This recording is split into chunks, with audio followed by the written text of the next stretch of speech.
What's going on, everyone? Welcome back to the show. So there was a recent article that was put out, and this is in the Daily Beast. I'm going to show you this, and we'll just look at the headline. Then we're going to take a look at a video clip, and then we'll talk a little bit about this. And it says here, Trump's allies secretly urge Republicans to break with him as midterms loom. And so this is something that I have been talking about for a very long time when it comes to the midterm election. How are Republicans, what is their strategy going to be?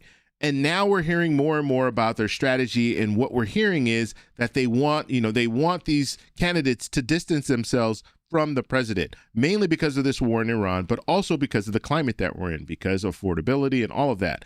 And so we're going to take a look at a clip right now, and then we'll talk a little bit about it. And we know when it comes to the midterm election, this is going to be a referendum on the president. And if the president is not doing well, if his policies aren't doing well, then guess what? You're going to see a flip. We could see a flip in the House and the Senate. We could just see a flip in the House. We could just see a flip in the Senate, or we could be in a situation where we don't see a flip at all and Republicans maintain control of both chambers. So we're going to talk a little bit about that in this video. But first off, you guys can do me a favor. Please like the video. And if you're watching this video and you want to see more content like this, please consider subscribing to the channel. So let's go ahead and take a look. Here we go. Alex, to give you a tease to some new reporting that me and my colleague Von Hilliard have coming out tomorrow, these numbers are very unsurprising. We've consistently seen incredibly negative polling on the president's handling of the war. The question around all this, and especially when we're talking about American citizens, is how does this impact the midterm election? My colleague Von and I have talked to multiple different senior officials, allies close to Trump, people in charge of leading the midterm strategy for Republicans. They're advising candidates, whether they're incumbents or challengers, Republican candidates, to essentially not talk about the war the same way President Trump is. They're encouraged to actually put some distance and space between the way Trump talks about the war and the way they do, because they're aware they don't have a winning strategy when it comes to the midterms. Obviously, we're just 100 days out here. Every bit of messaging on this matters, and the Republicans around Trump know that, and that's why they're encouraging others to distance themselves from his language in this moment. And so I've been telling you guys this for the last 8 months.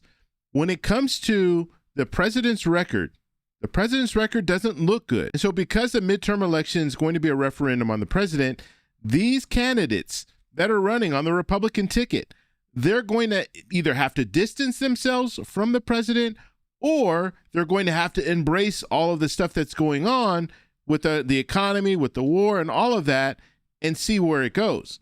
But the vast majority of voters right now are not happy with the current situation. They're not happy with gas prices. They're not happy with food prices. They're not happy that we're in a war in another country. These are things that voters in 2024, the reason why they said they wanted to vote for President Trump, they wanted to vote for President Trump because President Trump, he said he was going to end wars. He said he was going to bring down food prices. He said he was going to bring down gas prices.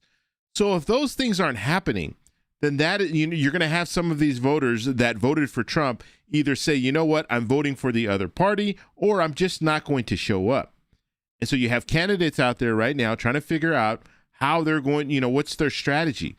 But the problem is, if these candidates do town halls, if these candidates do debates, these questions are going to come up. How are they going to answer them? That's going to be very important. There's one question that was going around, last year was going around a lot. Now you're still hearing some reporters ask these different candidates, so what would you grade, how would you grade President Trump?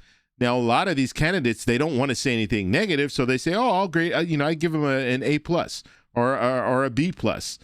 But then they have to defend that. If you're going to give him an A+, if you're going to give him a B+, how do you defend that? How do you convince the voter that things are good when things just aren't good? And I've said this over and over again, when it comes to the economy, when it comes to the cost of food and the cost of gas, we know, we're experts when it comes to that. We know that prices are up. So we can't, no politician out there can tell us that things are better than what they are, because we put gas in our car, and some people put it in their car twice a week. So they know that the prices are increasing. They go to the grocery store, they buy food. They know that food is more expensive. Some people, they might not go to the grocery store, but they go to restaurants and they know that the cost of food is more expensive. And so you can't tell the voter that things are good when the voter knows. They know that things aren't good. So I want to make a quick pitch here. If you guys are liking the content on my channel, make sure you go over and join my Substack. It's free. And on my Substack, you're going to get articles that are based on some of the videos that I've posted, as well as every video that I post on YouTube, I also post it on Substack, and Substack will send you an email notification so you'll never miss any of my videos. Link is in the description. And here's the latest Fox News poll, and I'll do more of this. There's some more polls here that I want to go over, but I just want to show you when it comes to the American people, when it comes to voters, how do they feel on these issues? And if you look at the question at the top here, it says, which political party, the Democrats or the Republicans, do you think would do a better job on each of the following? And let's take a look. So the sample size here is 1,003. We had registered voters, and then this was conducted between July 17th and July 20th. And we have the margin of error there, plus or minus 3%. And so when it comes to income inequality, you have Democrats at 60%. You have Republicans at 38%. When it comes to healthcare, you have Democrats at 60%. You have Republicans at 39%. When it comes to inflation and prices, the number one issue here, you have Democrats at 54%. You have Republicans at 44%.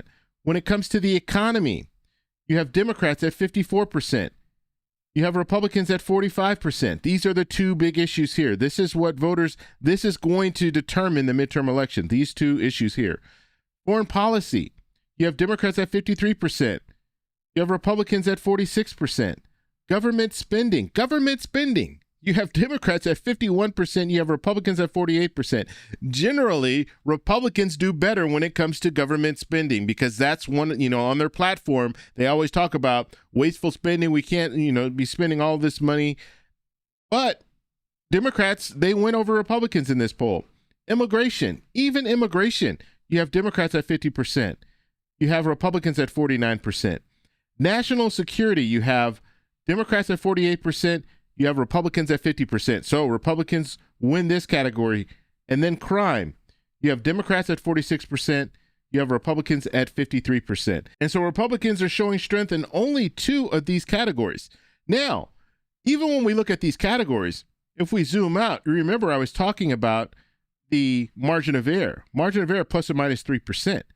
So realistically, if we clear this off, we have a lot of these categories that fall within the margin of error. So if we go back and we look at crime is outside of the margin of error for Republicans.